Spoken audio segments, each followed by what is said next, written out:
Hello, welcome. My name is Adam, and this is my presentation on YouTube and the dangers to children. YouTube came out when I was probably mid-teen, late teens.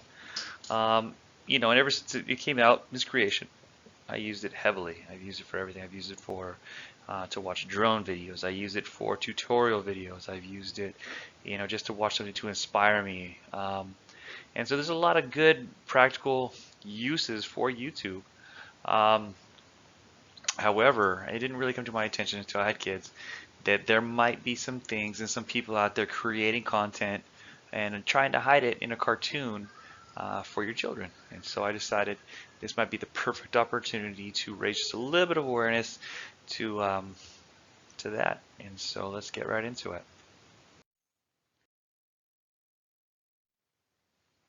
What the heck is a Momo? Well, that's it. That's Momo right there. It's a creepy creature, a person, figure. Um, what's happening is people are finding ways to take this picture and they're animating this character and they're putting it in the middle of cartoons. And when they do that, they have a series of challenges and they're all different and they're all kind of weird and strange in their own way. And they start off kind of easy, they start off simple. Some would even say harmless. One example would be, to wake up at 3 o'clock in the morning with no other purpose except for waking up. So you start that way. And then they find ways, and kids are smart and they're in tune. They find ways to find what Momo wants them to do next. And eventually they find ways, or they find, the next thing, the next part of the challenge, which is to self-mutilate. That's the evolution. And then the evolution from that is to start hurting others. Um, and it's just a scary kind of deal to these impressionable young minds. That something like that is out there stitched into the middle of cartoons to trick parents with the deliberate intention of infiltrating your home and getting right to your children.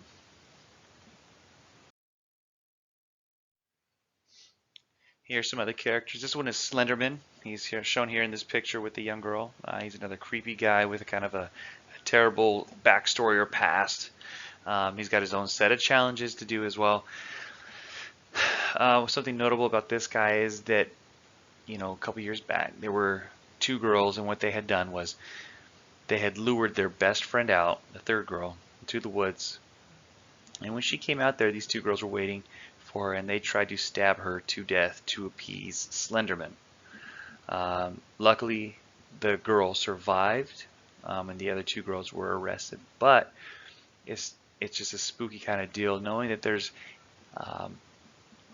messages like this out here for your kids to see and get them to do things like that.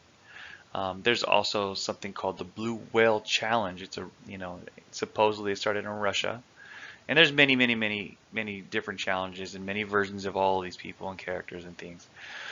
But the Blue Whale Challenge is a Russian challenge, and it involved teenagers to complete tasks over the course of 50 days, with the end result of them being encouraged to kill themselves. That's a scary thought as a kid, a very young, impressionable kid. There's just unlimited amounts of information that they can digest and put into their brain. They're so impressionable and young.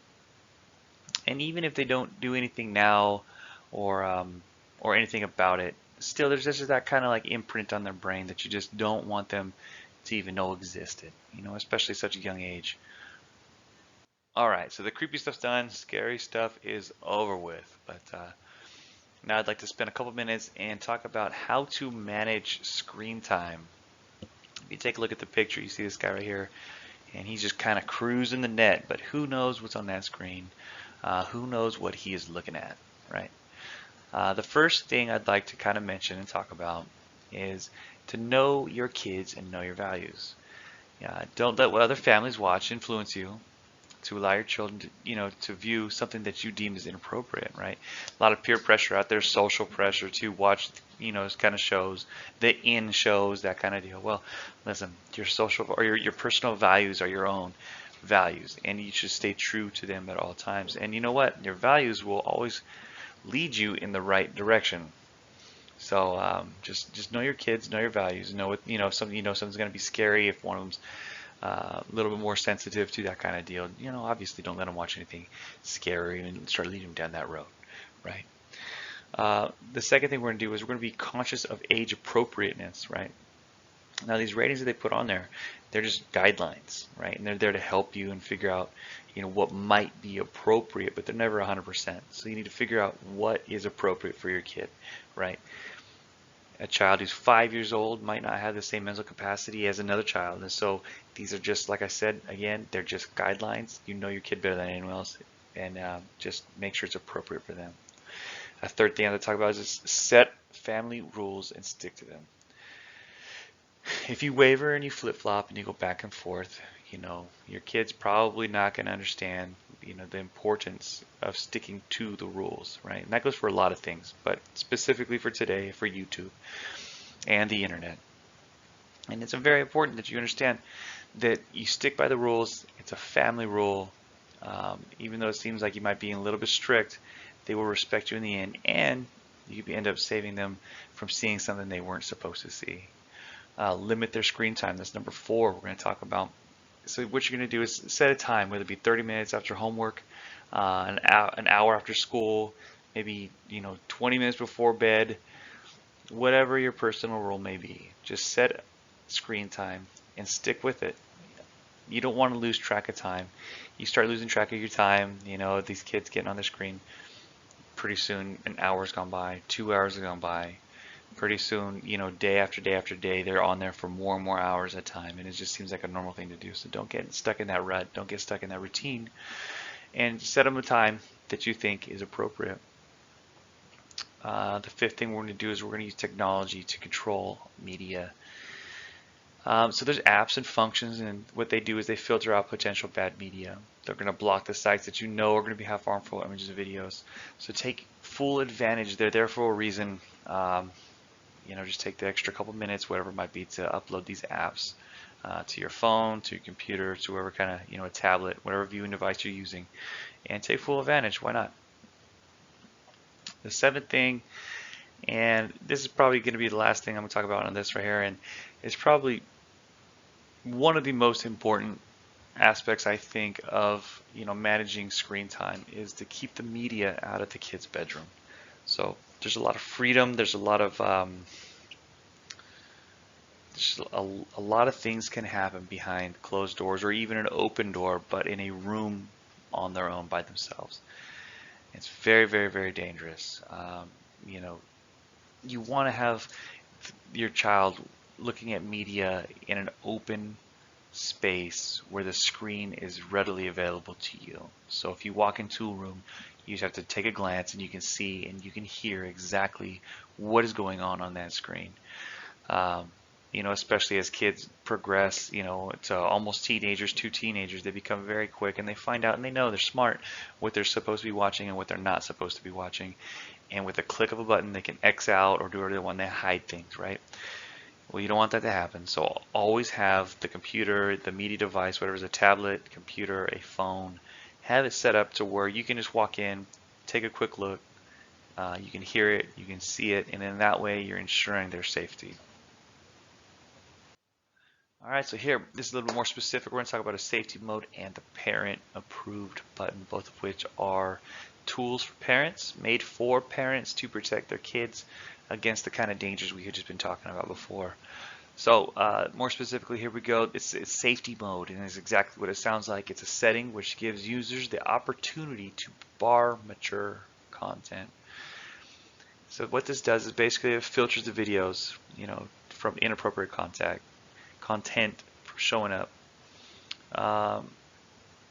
The other one is the parent approved button. And basically this is an option that enables the user, the parent, to completely control the experience and pick and choose what is acceptable and what is not. Both of these are very, very, very, very useful tools. They're basically filters. They will take out most of the bad content, most of the content you don't want to see.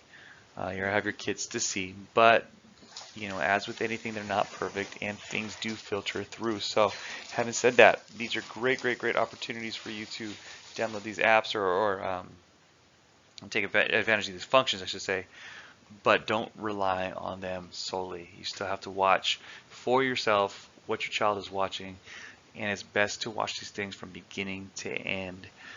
Sadly, most of these cartoons are appropriate for kids, but there's just the one or the two that's in there, and those are the ones you got to worry about, right?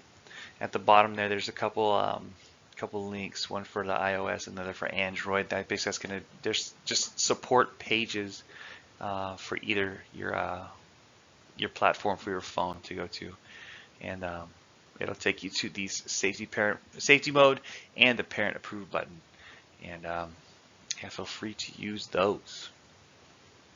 All right, that's just about going to wrap this thing up. Thank you for your time. I appreciate you coming by and listening to what I had to say. Um, I think that those of us who have kids, and those of us that want to or will have kids, um, this is really important information out there, and it's important to know that YouTube and the internet, as safe as a lot of these things seem, um, to not just take it for granted and really just kind of hone in and see what your kid's looking at, right? A lot of times we get complacent, we get comfortable. We'll flip on YouTube, we're allowed just to kind of cruise around a little bit, be it YouTube or YouTube Kids, and next thing you know, they've seen or heard some very, very, very inappropriate language or images or visuals, videos, what have you. And let's not let that happen. Let's just be a little bit more proactive with our approach to what our kids watch. So I hope this was helpful, and I hope I get a good grade. All right, bye.